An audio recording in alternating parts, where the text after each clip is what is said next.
أن الله يعز المسلمين ويرحم المسلمين وإلى رحي أئمة المجتهدين ومقلدين في الدين والعلماء العاملين وشيخنا في الدين خصوصا شيخنا وأستاذنا محمد الياسين الفاداني عبد الله الحاجي عبد الله دردوم اسمي زيني محمد العطاس محمد عدنان محمد عياد حسن طه شيخنا وأستاذنا ربي روحنا حبيب عبد الرحمن السقف شيخنا وأستاذنا ربي روحنا حاجي عبد الجليل بن إبراهيم وصولهم وأبو رحيم وعلى نية أن الله يغفر الذنوب ويستر العيوب وأن الله يختم لنا بالحسنى وإلى حضرة النبي محمد صلى الله عليه وسلم الفاتحة. أعوذ بالله من الشيطان الرجيم بسم الله الرحمن الرحيم الحمد لله رب العالمين الرحمن الرحيم مالك يوم الدين إياك نعبد وإياك نستعين صراط المستقيم صراط الذين أنعمت عليهم غير المغضوب عليهم ولا الضالين آمين. Bismillahirrahmanirrahim. Alhamdulillahi rabbil alamin. Wassalatu wassalamu ala asyrafil mursalin Sayyidina Muhammadin wa ala alihi wa ashabihi wa tabi'in. Ma ba'du. Qala hujjatul Islam Abu Hamid Muhammad bin Muhammad Al-Ghazali At-Tusi qaddasallahu sirrahu wa nafa'ana bihi wa bi barakati ulumihi wa bikum bidaraini amin.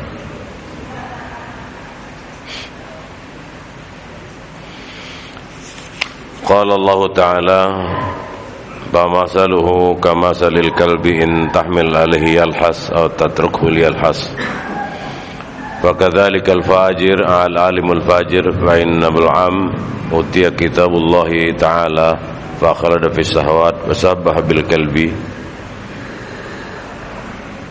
aisu yu'tiyal hikmah wa lam yu'ti fa huwa yalhas ila akhirih.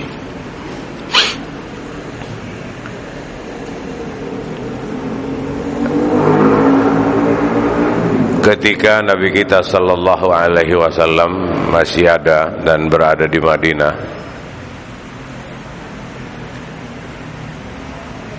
bahwa di sekitar Nabi pun banyak orang-orang munafikin, orang-orang munafikin yang ya biasa berkumpul kepada Nabi sallallahu alaihi wasallam, tapi dia bahasa Al-Quran mereka seperti anjing, kalaupun tidak diapa-apain tetap nyelet, dikasih makan pun nyelet, dikasih apapun nyeletin. Ya Nabi kita sallallahu alaihi wasallam karena dia orang mukmin, ya dia dilakukan ada interaksi kepada mereka ya seperti biasa, seperti biasa, nggak dibunuh, nggak digubris, nggak ada lain sebagainya.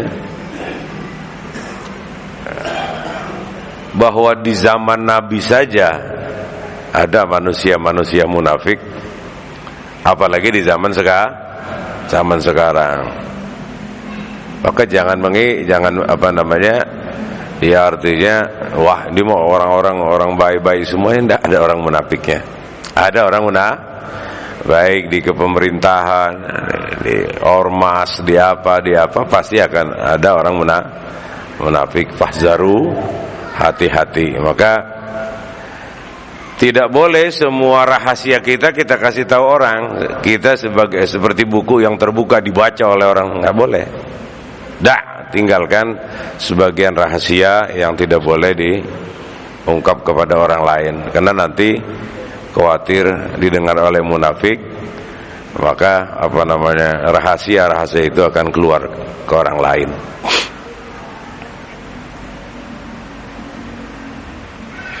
Fakadzalika al-alimul fajir, begitu pula di antara orang alim yang banyak, yai, ustadz dan lain sebagainya, ya pastilah di antara mereka juga ada yang tergolong munafik. Maka itulah ya, saya sangat khawatir jangan sampai tertulis manusia-manusia yang munafik, yang mengajarkan ilmu tapi munafik. Itu yang paling saya takut. Karena berat resikonya. Gitu. Enggak imbang resikonya kalau kita mengajarkan ilmu tapi ada kemunafikan. Ya paling artinya mesti diketahui bahwasanya seorang ulama adalah menyampaikan risalah, menyampaikan ajaran kepada umat. Tapi memang belum tentu artinya seorang ulama itu sudah mengamalkan semua ilmu yang disampaikan. Itu adalah biasa. Maka kata Imam Syafi'i, laisal ilmu ma hafiztuhu wa innamal ilmu man tafa'tu bihi. Bukan ilmu yang dikatakan ilmu itu yang saya hafal, yang saya tahu, tetapi yang dikatakan ilmu itu yang bisa kita mengamalkan. Jadi saya rasa daripada pengajian kita sudah banyak ilmu yang kita dengar, sudah banyak ilmu yang kita paham, yang kita ketahui, cuman tinggal ngamalin. Oh ini gilirannya, mengamalkan. Jadi kita tahu dulu. Kita tahu dulu ini bagaimana. Begini, kita amalkan ilmu itu. Agar jangan sampai kita tergolong orang munafik.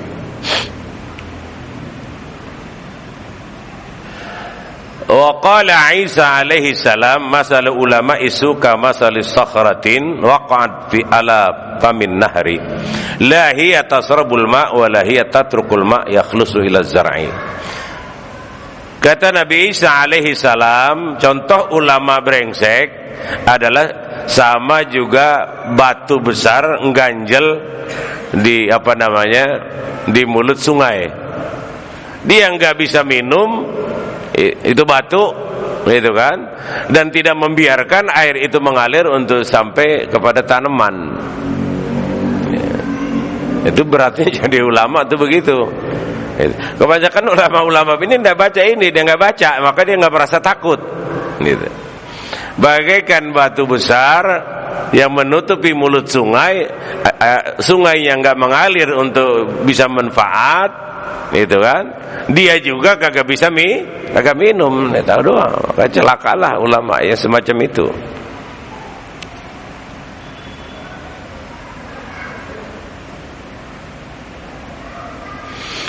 Wa mislu kuburi zahiru amirun wa batuna izamul mauta. Ulama-ulama yang brengsek adalah bagaikan kuburan, atasnya pakai marmer dan lain sebagainya, tapi di bawahnya adalah bangkai, dan belum tentu kagak disiksa. Belum tentu kagak wah, atasnya bukan marmer. Enggak jalan kubur-kuburan kita, kuburan orang-orang itu pakai marmer dan lain sebagainya. Waduh, dijaga lagi. Di depannya dijaga. Tapi di dalamnya wallahu a'lam apa yang terjadi. Allah. Fahazihi al-akhbar wal asar tubayyin anna al-alim alladhi huwa min abna'i dunya akhassu halan wa asaddu azaban minal jahil. Dari kabar ini, dari ilmu ini menerangkan bahwasanya orang alim bisa saja lebih dahsyat siksaannya daripada orang jahil.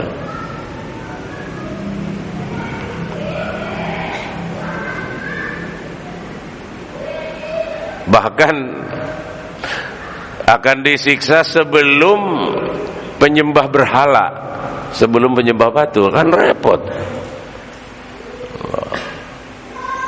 Dan biasanya kalau yang alim begitu, alim yang tidak ada sanadnya, artinya dia baca buku, rajin baca buku, dia baca buku sendiri, nggak pernah ada taujih arahan daripada gurunya. Kita ngaji aja baru mau baca, punya wudu nggak? Wudu.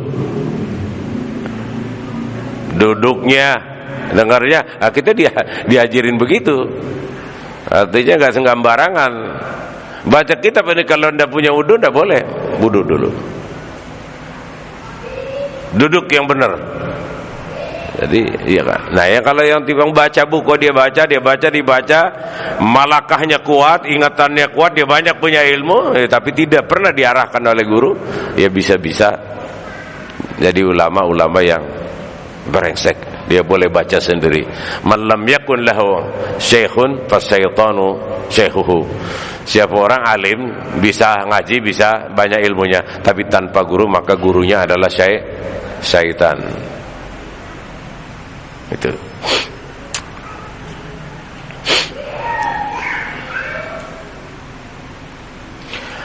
Wa annal faizina al-muqarrabina hum ulama al-akhirah wa lahum salasu wa lahum alamat. Sedangkan orang-orang yang mendapatkan, manusia yang mendapatkan keberuntungan, yang orang-orang yang dikategorikan ulamaul akhirah, ini ada ciri-cirinya. Mari kita dengarkan ciri-ciri ulama akhirat untuk kita jadikan panutan, untuk kita ikutin sepak terjangnya, untuk kita contoh amalnya. Yang pertama adalah alla yatlubad dunya bi ilmihi, bahwasanya ilmu yang ada tidak digunakan untuk dunia. Bahwasanya ilmu yang dia raih, yang dia capai, yang dia dapati tidak digunakan untuk dunia. Oleh kan udah kebanyakan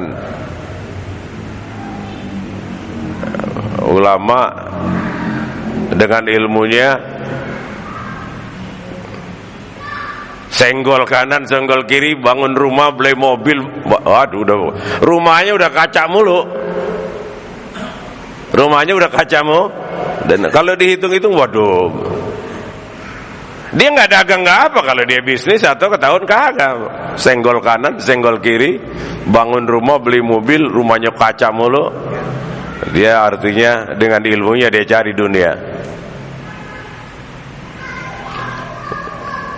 Dia dekat kepada partai politik, dia dekat kepada pejabat dan sebagainya dan sebagainya.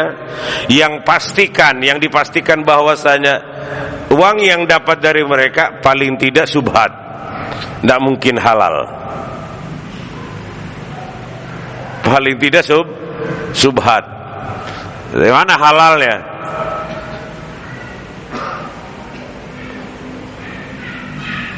Itu yang menjadi rusak.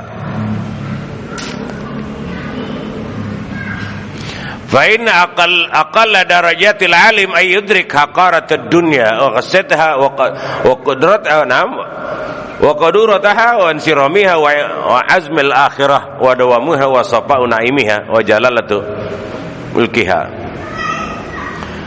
Karena seorang alim paling tidak dia harus tahu bahwasanya dunia ini adalah hina. Jadi tidak terlalu pentingan, mau ada syukur ndak udah.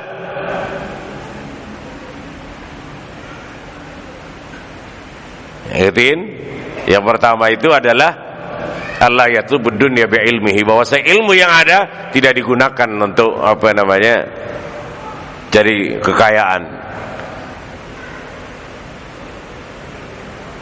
Wah, ini kan yang berkuasa sekarang Jokowi, yang mendekatin sama Jokowi. Saya kenal pribadi, dia pun kenal sama saya, tapi saya tidak pernah diundang ke istana. Saya tidak nemuin.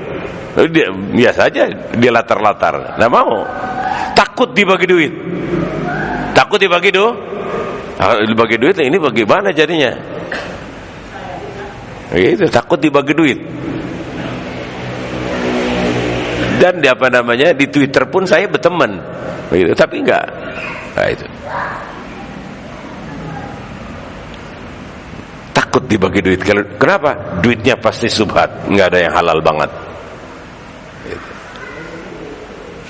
Loh, kalau yang lain saudara-saudara bukan main, habis-habisan, deket bawa proposal,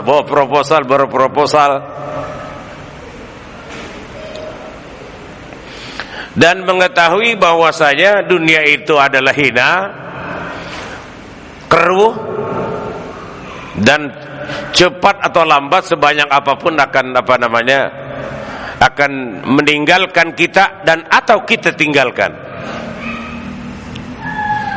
Ad-dunya imma an tatrukaha wa imma an tatrukaka. Dunia yang ada kalanya kita tinggalkan, masih banyak, kita punya tanah banyak, mobil banyak, rumah banyak, bini banyak, tapi kitanya mati. Lah buat apaan? Imma an tatrukaha, ada kalanya kita tinggal dunia, atau dunianya yang hilang. Berapa banyak orang yang kaya buat jatuh miskin susah. Itu lebih tersiksa. Lebih maka dalam sebuah hadis, irhamu azizza qaumin zalla ghaniya qaumin ibtaqara wa aliman bainal juhal. Kesianlah olehmu akan 3 perkara. Mestilah kita punya sifat kemanusiaan. Yang pertama, azizza qaumin zalla. Orang yang tadinya orang besar kemudian tiba-tiba jatuh, kan hina sekali. Maka tatkala Soeharto jatuh, saya buat surat 2 lembar. Ya, hasil mimpi saya bahwasanya apa yang terjadi badai dan lain sebagainya, Soeharto kedinginan, saya bawain payung, begitu payung. Nah itu saya ceritakan dalam surat saya. Kemudian saya dipanggil sama Soeharto. Ya terima kasih katanya Kiai dan sebagainya. Ya dikasihlah duit kalau itu mah, itu kan. Tapi bukan karena nyari duit, karena memang perintah agama, kasihanilah orang yang tadinya orang besar lalu jatuh mendadak. Ya baiklah akhirnya kan. Ya kemudian marmer semuanya itu dari Tommy anaknya semuanya. Kata Pak Harto, bantu katanya. Begitu kepada Mbak Tutut, bantu Ustadz ini katanya. Itu pun saya enggak mau datang apa gitu. Dan kenal semuanya. Ya orang dibilangin sama Soeharto, bantu Ustadz ini, bantu Ustadz. Loh kalau kita tukang minta bantuan mah habis lenyap. Bisa rapi, enggak, sudah. Ketika hajat perlu udah sampaikan ya sudah. Ghaniya qaumin ibtaqara, kesianlah orang kaya yang jatuh miskin. Itu berat sekali. Lebih baik orang miskin mendadak kaya, gitu kan, daripada orang kaya mendadak miskin. Allah, kesian betul. Biasanya dia naik mobil fasilitas, orang tinggal solo, akhirnya jatuh. Waduh, berat sekali itu. Kesianlah orang besar kemudian jatuh, orang kaya jatuh miskin. Wa aliman bainal juhal, dan kesianlah orang-orang alim tapi di tengah-tengah masyarakat yang kagak mau tahu, nggak mau peduli. Belampar sih beliin rokok enggak, diam aja. Ya udah nggak apa-apa, kesian juga tuh orang alim. Ini mah bukan minta rokok saya banyak, enggak, bukan. Aliman bainal juhal, orang alim di antara orang-orang yang enggak mau tahu. Nggak mau tahu. Ya kenapa? Ya udah, sudah ditakdirkan oleh Allah bahwa rezekinya begini, nggak ada masalah. Itu.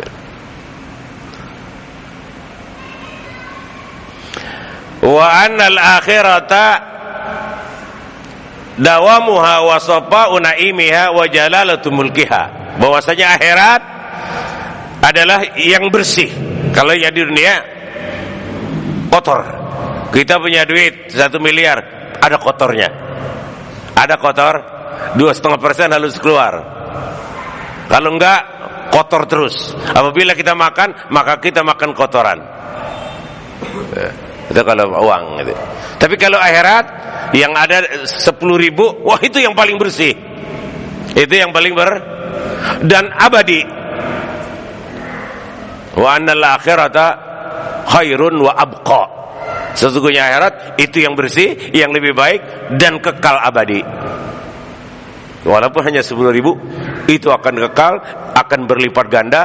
Tapi yang dunia, imma antatrukaha, ada kalanya kita tinggal, masih kaya kita, mobil ada 3, rumah ada pila di mana-mana, bini masih 4, kita mati, kita tinggal nggak? Kita tinggal loh, yang siapa yang mau bawa? Lagi kagak mau dibawa. Iya. Walaupun tuh bini demen banget juga sama kita, ya udah kata gue mengikut aja di akhirat. Ya itu mau omongan kosong. 3 bulan juga besok udah pakai bedak lagi. Itu namanya dunia.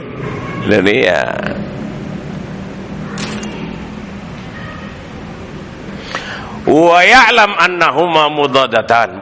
Ketahuilah bahwasanya dunia dan akhirat ini adalah hal-hal yang mudad, yang berlawanan, tak bisa ketemu. Maka kita ini ngaji apa? Buat akhirat. Buat akhirat. Ya, apa yang ilmu yang kita dapat di kita buat akhirat.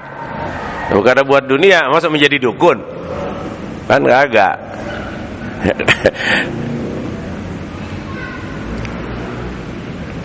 Wa annahuma qaddarataini, dan bahwasanya dunia dan akhirat itu sebagai seperti madu. Kita punya bini tua sama bini muda. Apabila kita sayangan sama yang tua, yang muda cemberut. Apabila kita sayang sama yang muda, yang tua cemberut. Maka jangan Pak Iwan, jangan dah repotin urusannya. Yang boleh kiai doang. Kalau kiai mah boleh dong. Yang lain mah jangan. Lu pada jangan dah. Itu sadisan pada nggak boleh. Yang kiai doang. Kalau kiai mah rada ngerti dikit, rada ngartian, gitu kan. Dopir ada nggak dopir? Ya mas dopir, jangan dopir. Kalau kita sayang yang tua, yang muda cemberut. Kalau kita sayang yang muda, yang tua cemberut, bukan main. Udah payah dah, berat itu urusannya. Dunia akhirat repot. Maka jangan coba-coba dah. Jangan dah Pak Iwan, jangan dah. Jangan. Kiai mah enggak apa-apa. Wa innahuma kakaffatil mizan mahma rajat ihdahuma khafatil akhar. Dia seperti dua timbangan, tadangan timbangan. Apabila ini ke bawah, ya ini naik. Apabila ini turun, ya ini naik. Itu naik. Begitulah masalah dunia. Berjalan saja kalau dunia mah. Berjalan saja. Kalau ayam menyeker aja. Itu. Rezeki kita lebih tahu di mana alamat kita daripada kita mengetahui di mana rezeki kita nggak tahu. Tapi rezeki kita tahu banget. Di mana kita nyompot di bebatuan yang gelap begitu ya dan sebagainya, nyompot kita di situ. Allah Taala sampaikan rezeki itu kepada kita.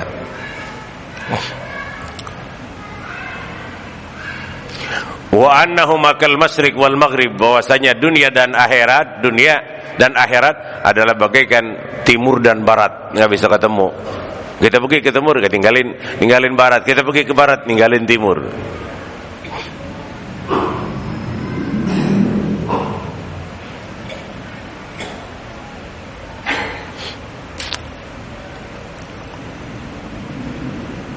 Fa innal musyahadata wat tajribata tursid ila zalik, bahwasanya apa yang kita lihat, apa yang kita saksikan, apa yang kita tahu daripada perjalanan hidup ini benar adanya. Ya, kalau kita lihat kepada sejarah malah lihat Firaun gagahnya kayak apa, lihat Korun kayaknya kayak apa, lihat kerajaan Majapahit dan lain sebagainya, semuanya sudah pindah tangan. Bahkan yang baru kemarin pun begitu sudah pindah tangan. Itulah dunia. Sur'atu zawaliha, sangat cepat dia akan pindah tangan. Imma antatrukaha, ada kalanya kita tinggal ini dunia, sedangkan dunianya masih banyak.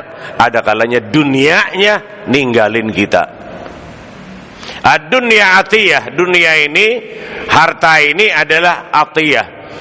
Matiyah adalah kendaraan.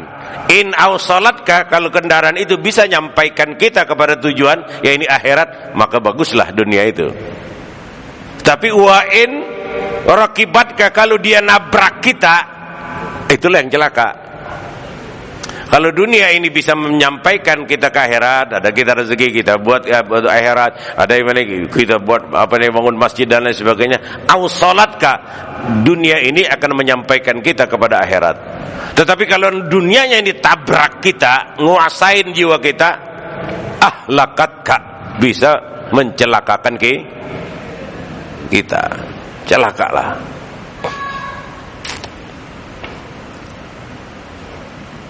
Fa kaifa yakunu min ulama'i man la aqla lahu. Maka tidak boleh orang itu disebut ulama bagi orang yang tidak bisa melihat itu dalam kehidupan nyata, kehidupan ya. Lihat, Masya Allah itu Pak Haji tadi anak kaya banget, buat dia meninggal habis. Itu dunia hilang. Bahkan qad yantaqilu ila yadi aduwika. Bahkan apa yang dulu kita sayang, kita miliki, bisa pindah tangan kepada musuh kita. Iya, kita kasih anak dah, buat anak, tahu anak rada medet dia jual sama musuhnya, sama musuh kita. Bisa nggak terjadi? Bisa saja terjadi. Itulah dunia. Ya bukan berarti ulama nggak boleh kaya, orang Islam nggak boleh kaya. Enggak, mesti tahu dulu caranya. Kalau sudah menjadi nasib kaya mah, walaupun dia kerjanya timbang begitu-gitu juga kaya. Apa aja dipegang jadi duit. Ya, kalau udah nasibnya gitu, apa aja dipegang jadi duit. Ya, sama juga almarhum di sini dulu namanya Bang Haji Asman. Dari masih anak-anak, apa aja dipegang jadi duit. Kalau abangnya duit dipegang jadi kertas. Gitu. Maka begitu kalau masalah ituan maka enggak ada yang perlu kita iri, kita apa. Allah Taala yang bagi. Allah Taala yang kok dia timbang ilmunya segitu kok kaya sama dua. Enggak, memang Allah Taala yang ngasih. Cina kagak percaya sama Allah, Allah Taala kasih. Cina enggak percaya sama Allah Taala kasih. Saking baiknya Allah Subhanahu wa taala. Kalau kayak kita mah mudah pengen cekek aja kan.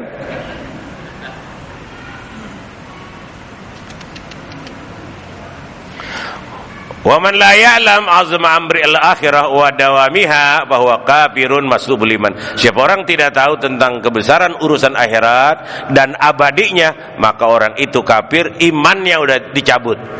Imannya sudah dicabut. Iman bisa dicabut, saudara. Perlu kita jaga, perlu kita tahu. Kenapa bisa dicabut? Yusbihul mu'minu rajulun mu'minan wa yumsi kafiran. Pagi-pagi masih masih beriman, sore udah kafir, sore masih beriman, paginya udah kafir kalau tidak dirawat. Kalau tidak dirawat, apalagi tinggal di daerah-daerah yang agamanya minus, udah bikin biasanya main gaplek mulu. Fa kaifa yakunu minal ulama man la imana lahu. Bagaimana dikatakan orang yang berilmu sedangkan imannya enggak ada. Izal imanu dha'afa la amanun walad dunya liman lam yuhyidina.